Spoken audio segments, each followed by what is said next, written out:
Welcome to Tech Girl Kannada YouTube channel. Module 3 Reading and Writing Files. Files and Files Path. A file has two key properties: a file name, usually written as one word, and a path. A path of a file after the last period is called the file's extension. Reading and writing files. Files and file path. A file has two key properties: a file name, usually written as a word, and a path. A part of file name after the last period is called file's extension. Also, files type project.docx is a Word document. Users and documents all refers to folders. Folders can contain files and other folders. For example, project.docx in the documents folder, which is inside the users folder, a file in a hierarchy of folders. Backslash on Windows and / on macOS and Linux.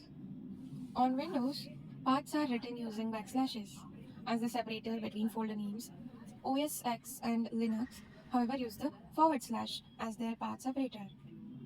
Fortunately, this is simple to do with the os.path.join function. If you use os.path.join, will return a string with a file path using the correct path separators. Import os.path.join, usr bin spam usr /bin /spam. On Windows, os.path.join usr bin spam returned as usr /bin /spam. The same function on OS X or Linux returns as usr /bin /spam. os.path.join function is helpful if we need to create strings for file names. These strings can be passed to several file-related functions. My files is equal to accounts to text details CSV invite.docx. For file name in my files, print os.path.join c :user /aswigart, file name c users aswigart accounts.txt c users aswigart details CSV and docx. The current working directory. Every program that runs on the computer has a current working directory or CWD. Any file names or paths that do not begin with the root folder are assumed to be under the current working directory. We can get the current working directory as a string value with the os.getcwd function and change it with os.chdr. Import os.getcwd c Python 34, os.chdr c Windows System 32, os.getcwd C Windows System 32 or CHDIR. The current working directory is set to C Python 34. So the file name project.docx refers to C Python 34 project.docx. When we change the current directory to C Windows, project.docx is interpreted as C Windows project.docx.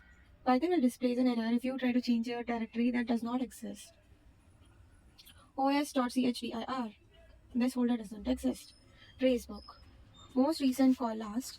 File Python 18 line 1 in module. Absolute versus relative path. There are two ways to specify a file path. An absolute path, which always begins with the root folder. A relative path, which is relative to program current working directory. Which is relative to the program's current working directory. There are also the dot and dot folders. These are real folders. These are not real folders, but special names that can be used in path. The single period dot for a folder name is shortened for this directory. Two periods dot means parent folder. When the current working directory is set to C, bacon, the relative paths for the other folders and files are set as they are in the figure. Current working directory C bacon, fizz spam text, x spam txt, is absolute path C colon hash dot slash bacon. For bacon, dot slash. For C, it is dot slash. Then dot slash fizz slash spam relative paths dot x spam text. These are the difference between absolute and relative path. The relative paths for folders and files in the working directory C bacon. Okay, the dot slash at the start of relative path is optional. For example, dot slash spam.txt, and spam.txt refers to the same file. Creating new folders using the os.makeDirs function. Your program can create new folders or directories with os.makeDirs function. Import os.makedir c delicious walnut waffles. This will create not just a C delicious folder, but also a walnut folder inside C delicious and a waffles folder inside C delicious walnut. C delicious walnut waffles. The result of making makedir os.makedir. The os.path module. The os.path module contains many helpful functions related to file name and file paths. Since os.path is a module inside the os module, you can import it by simply running import os, handling absolute and relative path. The os path module provides functions for returning the absolute path of the relative path. This is an easy way to convert a relative path into an absolute path. Calling os.path.isAbs of path will return true if os.path.isAbs of path will return true if the argument is an absolute path and false if it is relative path. Calling os.path.relpath start will return a string of relative path from the start path to the path. If a start is not provided, the current working directory is used as the start path. Calling os.path.relpath, path, start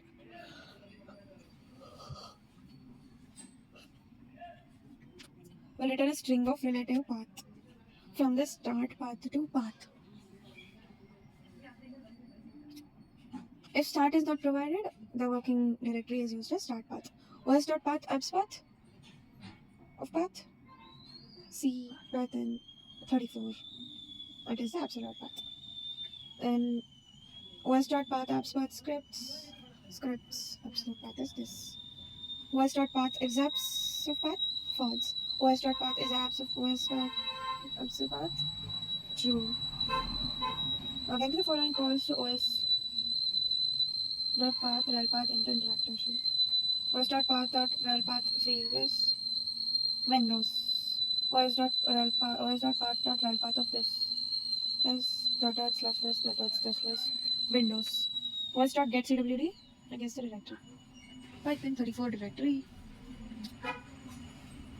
Calling os.path.dir path will return a string of everything that comes before the last slash in the path argument. dir name. Okay, dir name is calling os.path.dir name will return a string of everything that comes before the last slash in the path argument. Calling os.path.base name path will return a string of everything that comes before the backslash path argument. Figure out the base name follows the last slash in a path and is the same as the file name. The dir name is everything before the last slash. Path is equals to this os.path.base name of path or base name of path. os.path.dir name of path. If you do the same thing, you will return the dir name base name. If you need a path's dir name and base name together, you can just call os.path.split to get the tuple value with these two strings. Cal file path is equals to some path. os.path.split cal file path. So just split. We can create the same tuple by calling os.path.dir name and os.path.base name and placing their return values in the tuple.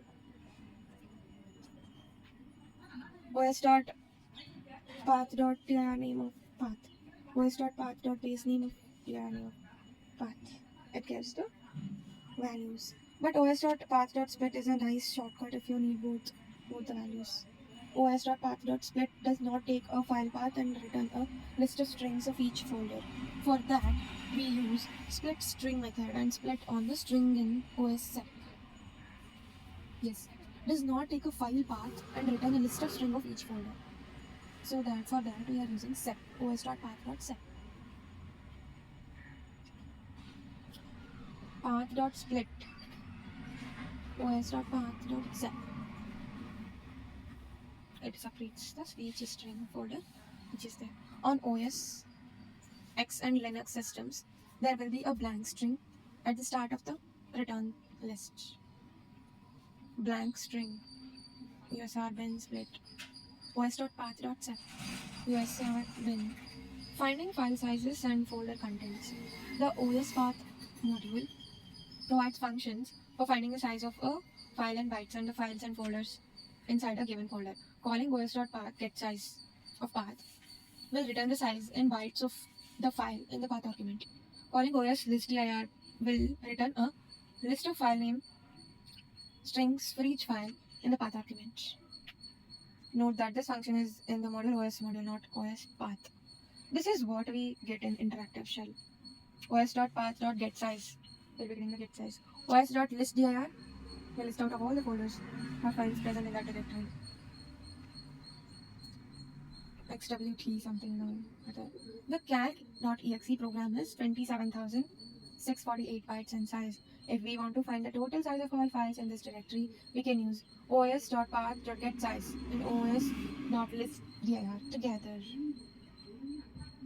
Total size is 0 for file name in os.listdir of path. Total size is equals to total size plus os.path.getSize of OS path dot join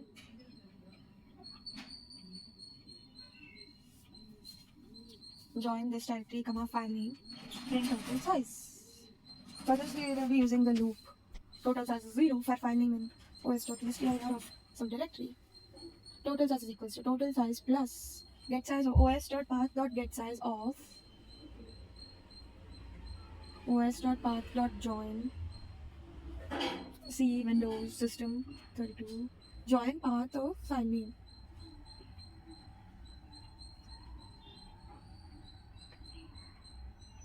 Prints the total size, checking path validity. The os.path module provides function to check whether a given path exists and whenever it is a file or folder. Calling os.path.exists of path will return true if the file or folder is referred to the argument exists. Will return false otherwise. os.path.exist if it is existing, true. os.path.exist, false. os.path is dir, true. This file, false. This dir, false. This file, it is true. The file reading writing process. Plain text files contain only basic text characters and do not include font size or color information. Text files with the .txt extension or Python script files with the .py extension are example for plain text files. Binary files are all other types such as word processing documents, PDFs, images, spreadsheets, executable programs. If you open a binary file in Notepad or text edit, it will look like scrambled in the figure. This is the binary file. Windows calc.exe program opened in Notepad. Since every different type of binary file must be handled in its own way, the book will not go into reading and writing raw binary files directly. There are 3 steps to reading or writing files in Python. Call the open function to return a file object. Call the read or write method on the file object. Close the file by calling the close method on the file object. File is an object. Call the open function to return a file object. Call the read or write method on the file object. Call the close the file by calling the close method on the file object. Opening files with the open function. To open a file with the open function, you pass it a string path indicating the file you want to open. It can either be an absolute or relative path. The open function returns a file object. Try it by creating a text file named hello.txt using Notepad or TextEdit. Type hello world as the content on the text file and save it in your your home folder hello.txt. Then enter the following into the interactive shell. Hello file is equals to open See users your home folder hello.txt. If you are using OS X, enter the following into interactive shell instead. OS X shell hello file is equals to open /user /your home folder /hello.txt. When a file is opened in read mode, Python lets you only to read data from the file. You can't write or modify it in any way. Read mode is default mode for all the files you open in Python. If you don't want to rely on Python's defaults, you can explicitly specify the mode by passing the string value r as a second argument to open file path, r string, and open this reading the contents of the file. If you want to read the entire content of the file as a string value, use file objects read mode. Hello content is equals to hello file dot read. Then hello content will give the output whatever has been written in that file. Hello file dot read. Alternatively, you can use the readlines method to get a list of string values from the file readlines. One string for each line of the text. For example, create a file named sonnet29.txt in the same dictionary as hello.txt directory. Write the following text in it. Make sure to separate the 4 lines with line breaks. When in disgrace with fortune, when I alone, or twisted and trouble. Okay. Make sure to separate the 4 lines with line breaks. Enter the following into the interactive shell. Sonnet file is equals to open sonnet29.txt. Sonnet file.readlines. It gives you the list of string values which is separated by each line. Writing files. Python allows us to write content to a file in a very similar to how the print function writes strings to the screen. We can't write to a file you have opened in read mode, though instead we need to open it in write plain text mode or append plain text mode. Append plain text, write plain text, append plain text mode, or write mode and append mode for short. A write mode will overwrite the existing file and start from scratch, just like when we overwrite a variable's value with a new value. Pass w as the second argument to open. To open the file in write mode, append mode, on the other hand, will append text to the end of existing file. Pass a as the second argument to open the file in append mode. If the file name passed to open doesn't exist, both write and append mode will create a new blank file. Bacon file open bacon text bacon.text write hello world bacon file dot write hello world. It gives you the length of the string. Bacon file dot close bacon file is equals to open bacon.text a bacon write bacon is not a vegetable identify. Bacon file dot close bacon file is equals to open bacon.txt content bacon file read bacon file close print content. However, bacon is not a vegetable. First, we open bacon.txt in write mode. Since there isn't a bacon.txt yet, Python creates one, calling write on the open file, passing write the string instrument hello world, writes the string to the file and returns the number of characters. Write the string to the file and returns the number of characters written, including the new line. Then we close the file. To add text to the existing content of the file, we open the file in append mode. We write bacon as a file and bacon is not a vegetable to the file and close it. Finally, to print the file contents to the screen, we open the file in its default read mode, call read, store the resulting file object in content, close the file and print content.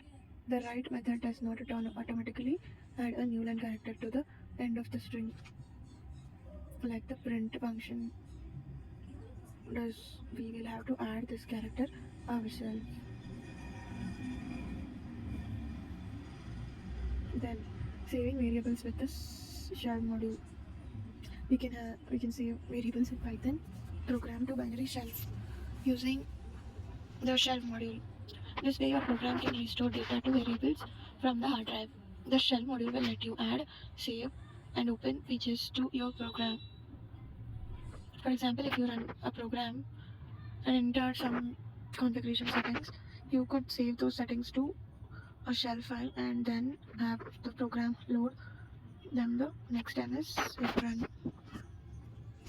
import shell file shell.open editor cats is equals to Zufi Puka Simon shell file cats. Shell file of cats is equals to cats.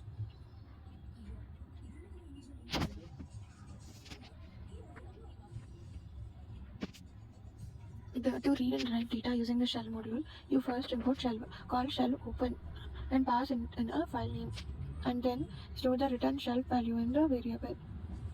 Create a list cats and write shell file of cats is equals to cats. To store the list in shell file as a value associated with the key cats, like in a dictionary. Then we call close on shell file. The programs can use the shell module to later reopen and retrieve the data from this shell files. Shell values don't have to be opened in read or write mode. They can do both once opened.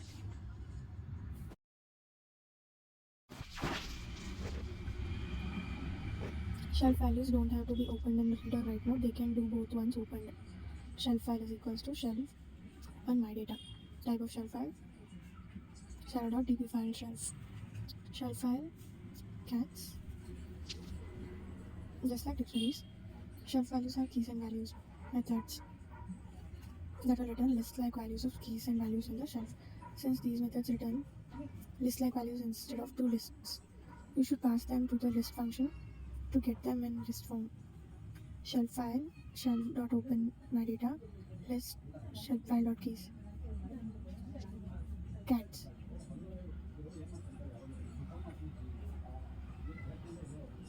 List shell file.values. Zufi Poker Simon shell file.close.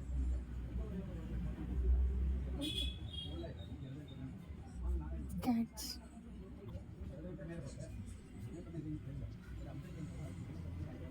Next, saving variables with a p format function.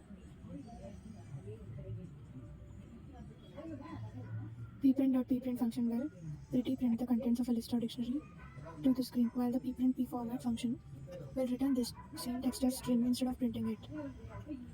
Then the same text as string. Okay. This contents of list of dictionary to the screen. File will be your very own module that you can import whenever you want to use the variable stored in it. For example, import pprint. Plan cats. Name Sophie desk chubby. Name Puka desk fluffy. Pprint p format cats. Desk chubby name Sophie. Desk fluffy name Puka. File object is equals to open mycats.py write comma write. File object write cats is equal to plus pprint.p format of cats plus end line 83. File object dot close. Python programs can even generate other Python programs. You can then import these files into scripts. Import mycats in mycats.cats. Name Ruby desktop name Puka Fluffy. mycats.cats. Name Sophie desk chubby mycats.cats. Zero name Sophie. Project generating random quiz files. The program does create 25 different quizzes, create 50 multiple choice questions for each quiz in a random order, provides the correct answer and 3 random guesses for each question in random order. Writes the quizzes to 35 text files, writes the answer keys to 35 text files. This means the code will need to do the following: store the states and their capitals in a dictionary, call open, write and close for the quiz, and answer key text files, use random shuffle to randomize the order of the questions and have multiple choice options. Store the quiz data in a dictionary.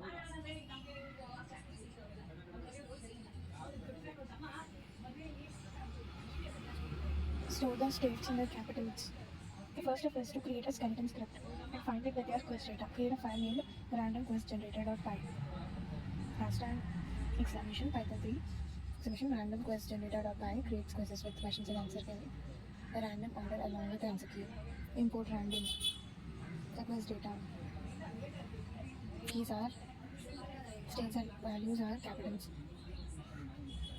Capitals Alabama, Alaska, Arizona, Phoenix, California, Sacramento, Colorado, Denver, Indiana, Indianapolis, Montana, Helena, New York, Albany, generate 35 quiz files for quiz num and range of 35. To do, create the file quiz and answer key files, write out the header for the quiz, shuffle the order of the states, loop through all 50 states, making a question for each. Since this program will be randomly ordering the questions and answers, you need to import the random order to make use of its functions. The capital variable B contains a dictionary with US rate, as keys and the characters as values. And since you want to create 35 quizzes, the code actually generates the quiz and answer key files marked with 2 comments for now. It will go inside a for loop that loops 35 times.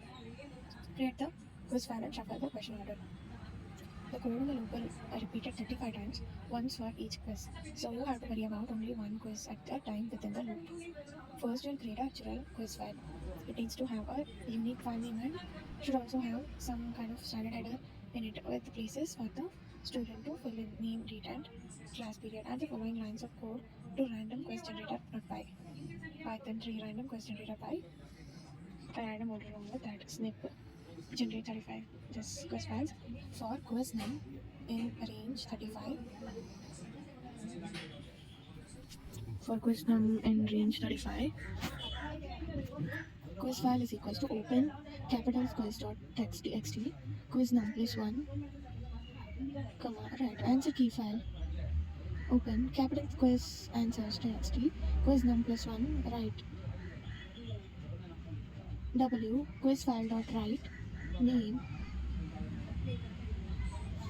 quiz file dot write into 20 plus state capitals quiz from percentages percentage quiz num plus 1 quiz file dot write new line shuffle order of the states is equal to list of capitals dot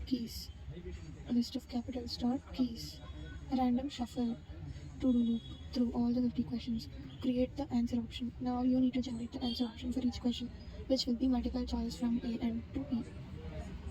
You will need to create another for loop. This one to generates the content for each of the 50 questions on the quiz.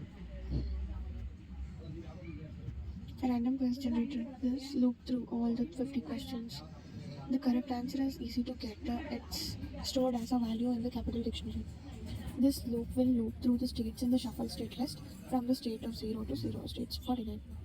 Stating capital and store that state's corresponding capital and correct answer. The list of possible wrong answers is trickier.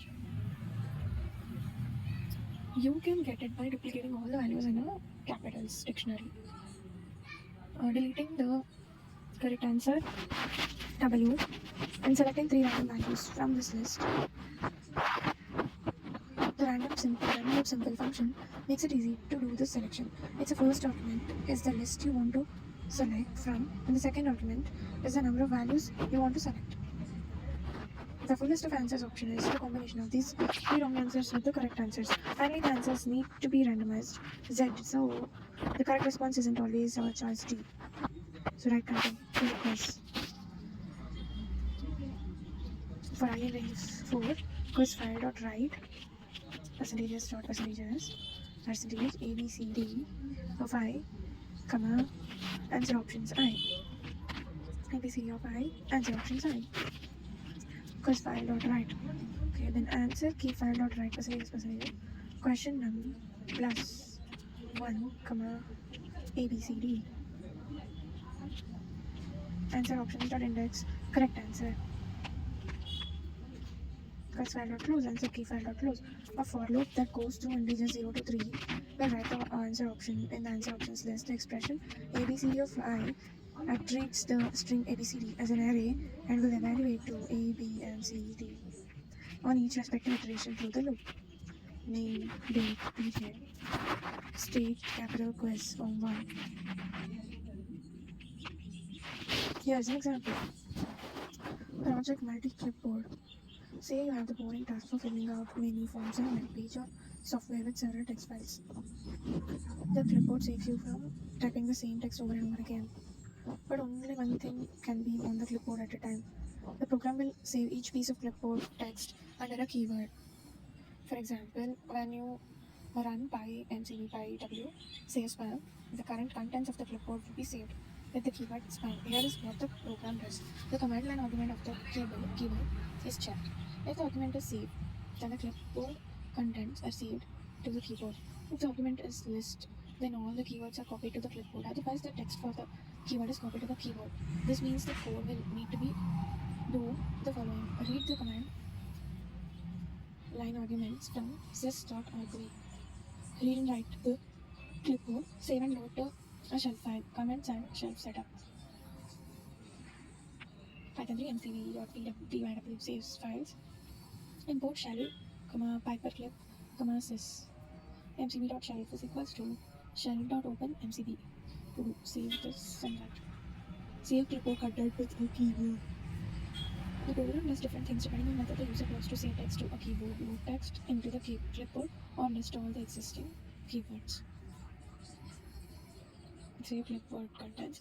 If len of sys.arg equal to 3 and sys.arg 1, that lower equal to save.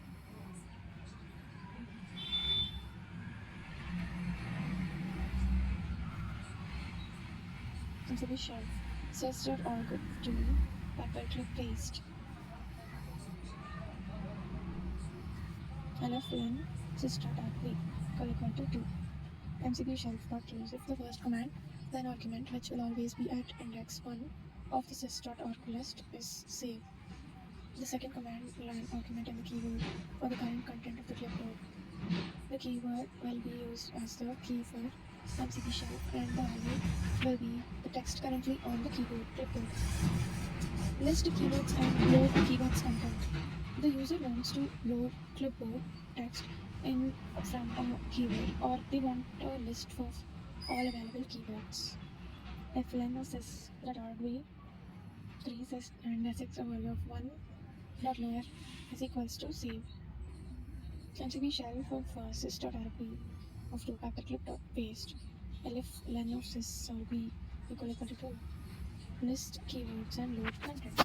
If sys.argv lower is equals to list paperclip dot copy str list mcb shelf dot keys. Lf sys.argv mcb paperclip copy mcb shelf sys.argv and run mcb shelf close. If there is only one command line argument, first let's check whether it is a list. If so, a string representation of the list of shelf keys will be copied to the clipboard. The user can paste this list into an open text editor to read it. Otherwise, you can assume the command line argument is a key. If this keyword exists in the MCB shelf as a key, you can load the value onto the clipboard. Arising exceptions. Python raises an exception whenever it tries to execute invalid code. The rising exception is a way of saying stop running the code in this function and move the program execution to except statement. Exceptions are raised when a rise statement. In code, a rise statement consists of the following: rise keyboard, a call to the exception function, a string with a helpful error message passed to exception function. For example, rise exception, this is the error message. Tracebook most recent call. A file partial hash 191 line 1 and module rise exception, this is the error message. If there are no try and except statement covering the rise statement that rise at the exception, the program simply crashes and displays the exception's error message. Def box print of symbol width height. If len of symbol equal to 1, rise exception symbol must be a single character string. If width is less than or equal to 2, rise exception this must be greater than 2. If height is greater than or equal to 2, rise exception height must be greater than 2. If the symbol rise exception height must be greater than 2, print symbol into width. For I in range of height minus 2, print symbol plus this into width minus 2 plus symbol.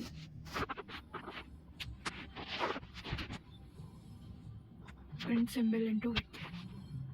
Okay, for sim WHN star 44025 x13 ZZ33 try box print sim WH except exception as error. Print an exception happened strerr. This program uses accept exception as ERR. Form the accept statement if an exception object is returned from box print. This accept statement will store return a variable named ERR. The exception object can then be converted to a string by passing it to the str to produce a user-friendly error message. Output. An exception happened, width must be greater than 2. An exception happened, symbol must be single character. Getting the tracebook of a string. When Python encounters an error, it produces a treasure trove of error information called the tracebook. The tracebook includes the error message, the line number of the line that caused the error, and the sequence of function calls that led to the error. Def bacon. Def bacon, rise exception, this is the error message. Traceback, most recent call last, file error example.py, line 7 in module 7. File error example.py, line 2 in spam bacon. File error example.py, line 5 in bacon rise. Exception, this is the error message. Exception, this is the error message. The tracebook is displayed by Python whenever a raised exception goes unhandled, but you can also obtain it as a string by calling traceback.format.exe. This function is useful if you want the information from an exception's tracebook, but also want an accept statement to gracefully handle the exception. For example, import traceback. Try. Raise exception, this is the error message. Accept. Error file open. Error info.txt. W. Error file.write. Traceback.format.exe. Error file.close. Print the tracebook info was returned to error info.text 116. The traceback info was returned to error info text. The 116 is the return value from the write method since 116 characters were returned to the file. Traceback file special 28 line 2 and no exception. This is the error message. Assertions. An assertion is a sanity check to make sure your code isn't doing something obviously wrong. These sanity checks are performed by assert statement. If the sanity check fails, then an assertion error exception is raised. Assert statement consists of the following: the assert keyword, a condition that is an expression that evaluates to true or false, a comma, a string to display when the condition is false. For example, pod bay door status open. Assert pod bay door status open. The pod bay door need to be open. Pod bay door status. I am sorry. I am afraid that I can't do that. Assert pod bay door status open. The pod bay doors need to be open. Trace by most recent call line 1. Assert pod bay status open equal to open. The pod bay doors need to be open. Assert error, the pod bay doors need to be open. Set pod bay door states to open. So from now on, we fully expect the value of this variable to be open. In a program that uses this variable, we might have written a lot of code under the assumption that the value is open, though that depends on its being open in order to work as we expect. So we add an assertion to make sure we are right to assume pod bay door status is open. We include the message that pod bay door status need to be open. So it will be easy to see what's wrong if the assertion fails. Using an assertion in a traffic light simulation. The data structure representing the stoplights at an intersection is a dictionary with keys ls and w for the stoplight facing north, south, and east, west, respectively. The values at these keys will be one of the strings, green, yellow, or red. The code would look something like this: market second, ns green, EW red. Mission 16th, ns red, EW green. To start the project, you want to write a switch light function which will take an intersection dictionary as an argument and switch the lights. At first, you might think the switch lights should simply switch each light to the next color in the sequence. Any green values should change to yellow values should change to red, and red values should change to green. Def switch light spotlight for key in stoplight.keys. If stoplight of key green, then stoplight of key equal to yellow. Lf stoplight of key is equal to yellow, then stoplight of key should change to red. Lf stoplight of key, if it is red, then stoplight of key equal to green. Switch lights market second. While writing switch lights, you had added an assertion to check that at least one of the lights is always red. Include the following at the bottom of the function. Assert red in stoplight.values, neither light is red. This str stoplight. Assert red in spotlight.values, stoplight.values. neither write is read str stop at. With this assertion in this place, your program would crash with this error message. Because trace back most recent call last, car sim.py, line 14, switch lights, market set 12. In switch lights, assert red and stop light values, neither of them is red, str of this, neither assertion error, neither light is red, NSLO, EW green. The important line is here the assertion error. Neither direction of the signal has a red light, meaning the traffic could be going both ways by failing fast early in the program's execution. Logging. Logging is a great way to understand what's happening in your program and in what order it's happening. Python's logging module makes it easy to create a record of custom messages that you write. These log messages will describe when the program execution has reached the logging function call and list any variables you have specified at the point in time. On the other hand, a missing log message indicates a part of the code was skipped and never executed.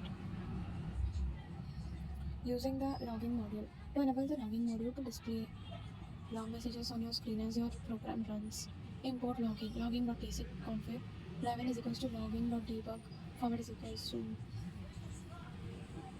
import percentage ask time s level name s message s ask time. Okay. When Python logs an event, it creates a log record object that holds information about the event. The logging module's basic config function lets you specify what details about the log record object you want to see and how you want those details displayed. Then the program is import logging.basic config level is equals to logging.debug format of this percentage ask time, percentage level name, percentage messages, logging debug start of the program. That factorial n logging of debug start of factorial percentage of n total 1 for I in range n plus 1 total into I for I in range of n plus 1 total into I. Logging debug I is str of I, total is str of total.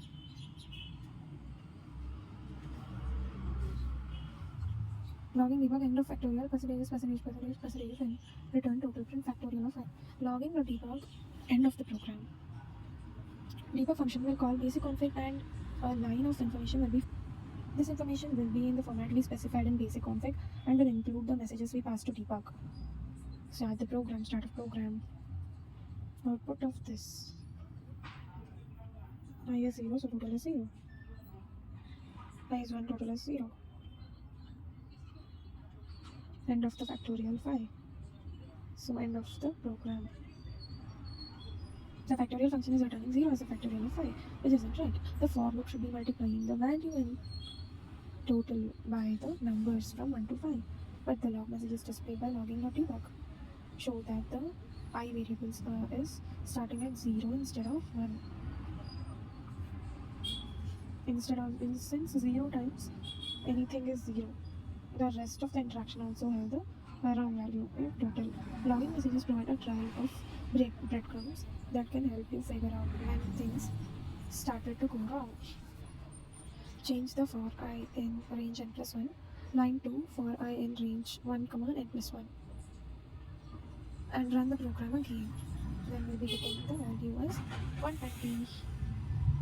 Then next, logging levels. Logging levels provides a way to categorize your log messages by importance.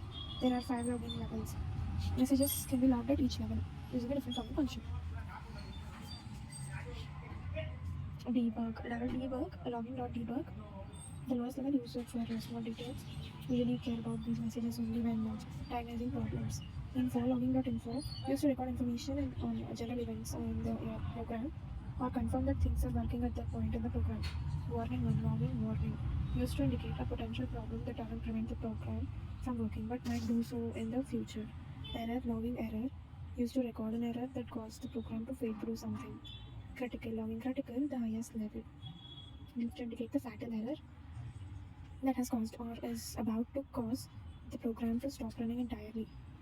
Logging errors in Python. Import logging.basic config, logging debug format as times level name messages, logging debug some debugging details, logging info, the logging module is working, logging warning and error message is about to be logged. An error message is about to load. A logging error.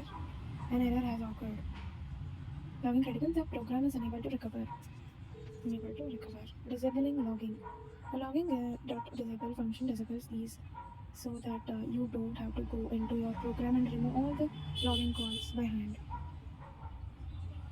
Pass logging disable a logging level and it will suppress all log messages at the level or lower. Import logging basic config as times level names messages, logging critical error. Logging disable, logging not critical. Logging critical error, logging error.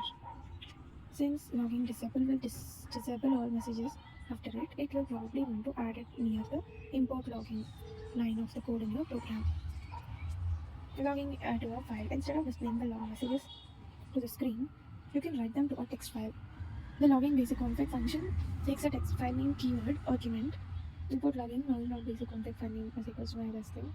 Logging.debug, level is equals to logging.debug. Format of this as times level names messages. IDLE is debugger. The debugger is a feature of IDLE that allows you to execute your program one line at a time. The debugger will run a single line of code and then wait for you to tell it to continue. To enable idle's debugger, click Debug for Debugger in the interactive shell window. When a debug control window appears, select all four of the stat, local, source, and globals checkboxes so that the window shows all the full set of debug information. While the debug control window is displayed anytime you run a program from the file editor. Debugger will pause execution before the first instructions and display the following: the line of code that is about to be executed, a list of all local variables and their values, debug control none. You'll notice that in the list of global variables there are several variables you haven't defined, such as built-ins, dog, file, and so on. These are variables that Python automatically sets whenever it runs a program. A program will stay paused until you press one of the 5 buttons in debug control window. Go, stop, over, out, or quit. Go. Clicking the go button will cause the program to execute normally until it terminates or reaches a breakpoint. If you are done debugging and want the program to continue normally, click the go button. Step. Clicking the step button will cause the debugger to execute the next line of code and then pause again. The debug control window's list of global and local variables will be updated if their values changes.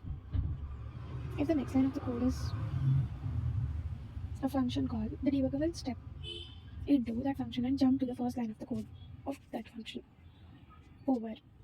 Clicking the over button will execute the next line of the code, and similar to the step button, the over button will step over the code in the function. The function's code will be executed at full speed and the debugger will pause as soon as the function call returns. For example, if the next line of the code is a print call, you don't really about code inside the built-in print function. You just want a string, you pass it, print it to the screen. Quit. If you want to stop debugging entirely and not bother to continue executing the rest of the program, click the quit button. The quit button will immediately terminate the program. If you want to run your program normally again, select debug for debugger again to disable the debugger. Debugging number, adding program. Enter the first number to add, input. Enter the second number to add, input. Enter the third number to add. The sum is first, second plus third. Save it as a buggy adding program.py. Run it first without the debugger enabled. 5342. It has taken it as a string. The program hasn't crashed, but the sum is obviously wrong. Let's enable the debug control. And run it again, this time in the debugger. Then you press F5 or select run for run module with debugger for debugger. Enabled, all 4 boxes are checked.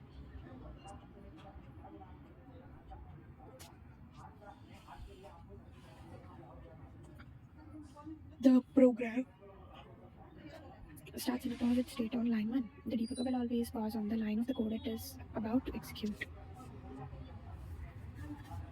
So I'll get this. Next, click the over button once to execute the first print code. You should use over instead of step here, since you don't want to step into the code for the print function. The debug control window will update to line 2, and line 2 is in the file editor. Window will be highlighted. Here is the window. Click over again to execute the input function call, and the button in the debug control window will disable themselves, while ideally wait for you to type something for the input call into the interactive shell window. Enter phi and press return. The debug control window buttons will be renamed. Enter phi and press return will be re-enabled. But keep clicking over, entering 3 and 42 as the next two numbers until the debugger is on the line 7, the final print call in the program. Global section that the first, second, and third variables and are set to string values 5, 3, and 42 instead of integers. When the last line is executed, these strings are concatenated instead of added, causing the bug.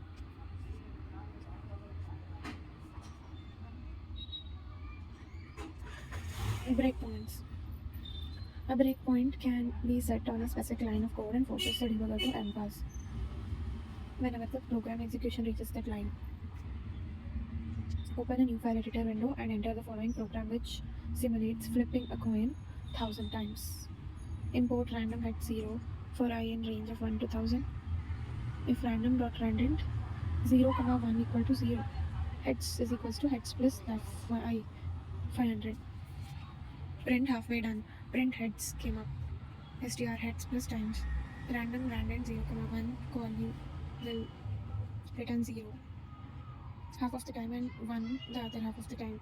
This can be used to stimulate a 50-50 coin flip where I represent 1 represent heads. Output halfway done. Heads came up 40 times.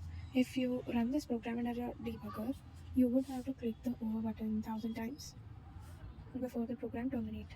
If you were interested in the value of heads at the halfway point of the program's execution when 500 of 1000 coins flips have completed, you could instead just execution when 500 of you could have just set a breakpoint on the line print halfway done.